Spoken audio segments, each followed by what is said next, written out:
So, Republican nominee for vice president in the 2024 presidential election, J.D. Vance, made several outlandish comments.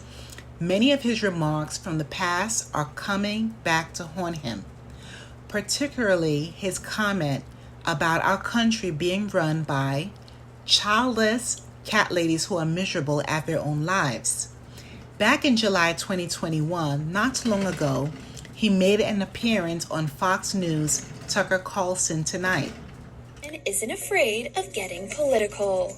The actress is reacting to the Republican nominee for vice president in the 2024 United States presidential election, J.D. Vance, previously labeling women without children as, quote, miserable cat ladies. With the now viral clip from the July 2021 Fox News interview garnering major backlash online. We're effectively run in this country via the Democrats, via our corporate oligarchs, by a bunch of childless cat ladies who are miserable at their own lives and the choices that they've made, and so they want to make the rest of the country miserable too. And it's just a basic fact. You look at Kamala Harris, Pete Buttigieg, AOC, the entire future of the Democrats is controlled by people without children. And how does it make any sense that we've turned our country over to people who don't really have a direct stake in it? With Jen taking to her Instagram stories July 24th to voice her opinion on JD's controversial comments, saying, I truly can't believe this is coming from a potential VP of the United States. The Friends alum continues, all I can say is, Mr. Vance, I pray that your daughter is fortunate enough to bear children of her own one day. I hope she will not need to turn to IVF as a second option, because you are trying to take that away from her too.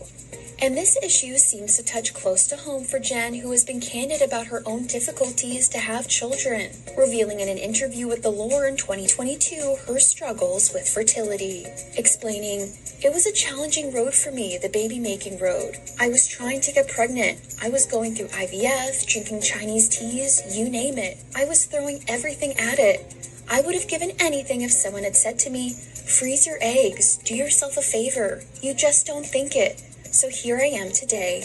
The ship has sailed.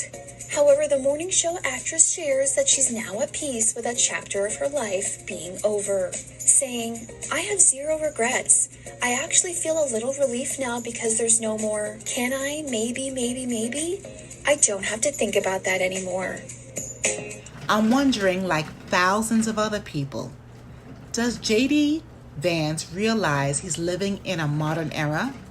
His gender stereotyping statements are not appropriate. His way of thinking is causing a lot of havoc for women all over the country.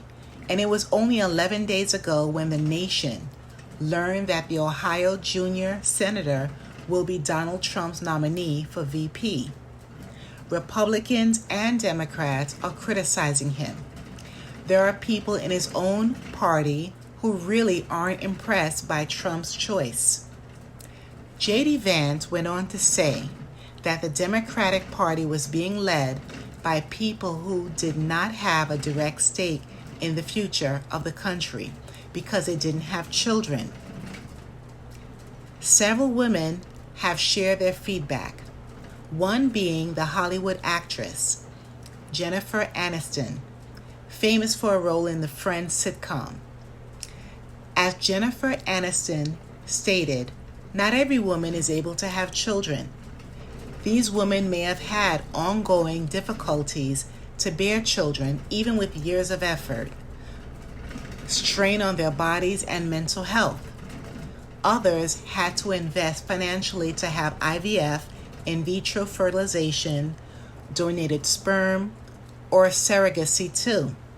Then there are plenty of women who have chosen not to have kids, such as Oprah Winfrey, Betty White, Renee Zellweger, Chelsea Handler, Dolly Parton, Kim Cattrall, Tracy Ellis Ross, Winona Ryder, Miley Cyrus, and the list goes on.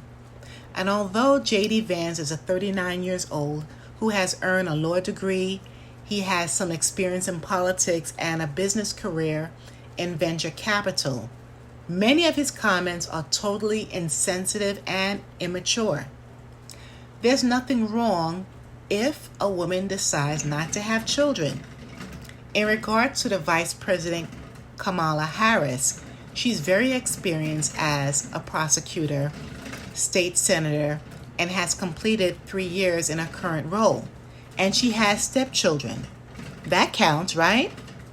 In my opinion, Vice President Harris has never come across as a miserable woman, especially not a person who hasn't worked effectively in her political field.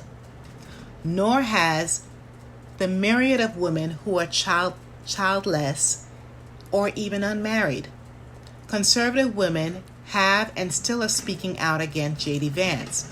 Corey Wallen, a one-time communications director for former Michigan Representative Justin Amash, a Republican, shared on X social media in quotes, "I'm a right-leaning woman who agrees with almost nothing the Biden-Harris administration has done, but the primal hatred and disgust Vance stokes in me transcends politics," end of quotes. Beverly Halberg, who is a president of District Media Group and a Fox News contributor, wrote on X in quotes, "I'm childless on earth, but I have a baby in heaven due to an ectopic pregnancy, and not all women who don't have children are childless by choice." It adds insult to injury, to put it mildly, when these comments are said. End of quotes. It's not helpful to women, including conservative women like myself, and it's an unforced messaging error by a politician. End of quotes. Although I believe and agree that J.D. Vance's comments are disgraceful, it's important for the American people to truly know his mindset. He's an educated man, a husband, and a father of a girl child making these comments. It speaks volumes. And I don't want to hear a fake apology either. J.D. Vance said what he said. No backsies. Be authentic and reveal the truth about how you really feel about women and specific populations of people. That's all I have to say.